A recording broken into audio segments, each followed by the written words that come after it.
আগামী ১৬ই আগস্ট প্রথম ৬ মাস পূর্ণ হচ্ছে বিএনপি সরকারের। এ সময়কে সামনে রেখে মন্ত্রিসভা পুনর্গঠনের জোর আলোচনা চলছে।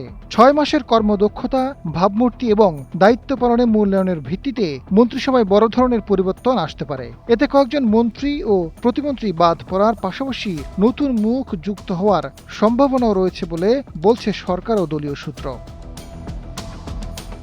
সংশ্লিষ্ট সূত্র জানিয়েছে, গত ৬ মাসে মন্ত্রীদের কার্যক্রম নিয়ে সরকারের ভেতরে ও বাইরে পর্যালোচনা চলছে।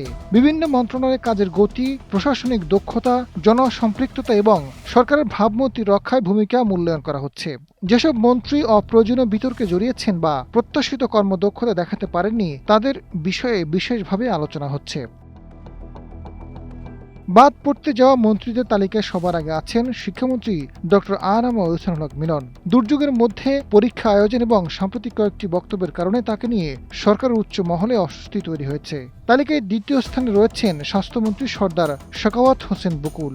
বিভিন্ন বক্তব্য ও ঘটনাকে কেন্দ্র করে তিনি অনেকদিন ধরে সমালোচিত।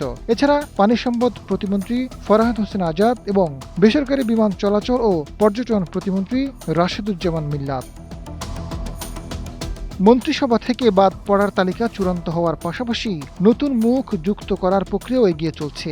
আলোচনায় রয়েছেন প্রধানমন্ত্রী কার্যালয়ের মুখপাত্র ও উপদেষ্টা মাহাথির আমিন। স্বাস্থ্য প্রতিমন্ত্রী ডাক্তার এম.এ. মুহিত পূর্ণমন্ত্রী হতে পারেন। বিএনপির স্থায়ী কমিটির সদস্য ডক্টর খন্দকার মোশাররফ হোসেন, গয়েশ্বর চন্দ্র রায়, ডক্টর মঈন খান এবং সেলিমা রহমান।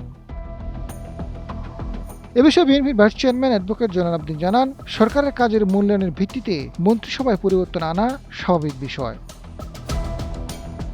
রাজনৈতিক বিশ্লেষক নুরুল আমিন ব্যাপারী জানান, কার্যকর প্রশাসন নিশ্চিত করতে প্রয়োজন হলে মন্ত্রিসভায় পরিবর্তন আনাই স্বাভাবিক। বিতর্ক এড়িয়ে প্রশাসনের গতি বাড়ানোই এমন সিদ্ধান্তের মূল লক্ষ্য হতে পারে। আজাদ ফারুক, সময়ের আলো।